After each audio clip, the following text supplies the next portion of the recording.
Le truc article de cette semaine est Dream par Wombo. Alors, c'est un outil qui permet de créer des œuvres, des images à partir de propositions de création envoyées à une intelligence artificielle. Alors, c'est entièrement gratuit. Ça s'utilise sur le web via le site ou sinon par application mobile téléchargeable sur appareil iOS et Android, donc tablette et téléphone. Alors, on clique sur le bouton en haut à droite Start Creating. Je suis sur le site web en ce moment et j'écris une proposition de création. Même si le site web et l'application sont en anglais, on peut tout à fait écrire nos propositions de création en français ou dans d'autres langues. J'ai essayé et ça fonctionne très bien. Alors ici, j'écris véhicule futuriste. Ça peut être des mots-clés, des phrases complètes même et on a jusqu'à 100 caractères disponibles. Ensuite, on se choisit un style parmi les 23 qui sont proposés ou tout simplement pas de style du tout pour laisser l'intelligence artificielle générer soi-même une œuvre.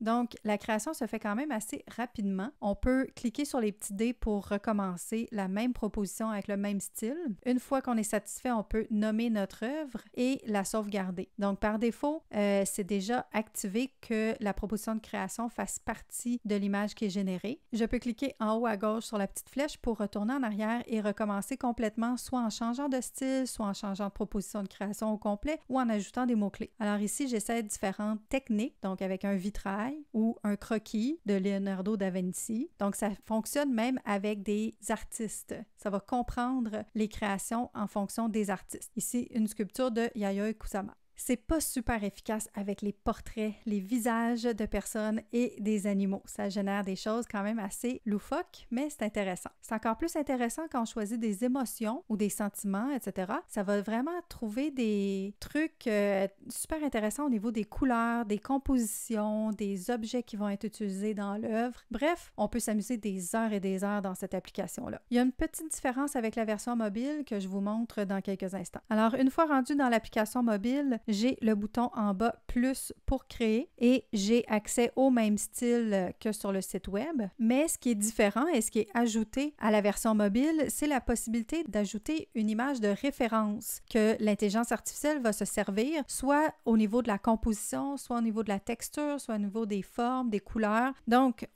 il y a différentes images qui viennent déjà de base avec l'application, mais en cliquant sur le bouton « Select Image », ça va nous permettre d'aller dans notre pellicule photo ou même de prendre une nouvelle photo ici avec notre appareil. On peut renier l'image au besoin et on clique sur Next pour l'utiliser. Donc, par défaut, l'influence de l'image va être à la fonction normale, mais on peut la réduire à faible ou à très forte. Donc, il faut faire des essais pour voir ce que ça va générer.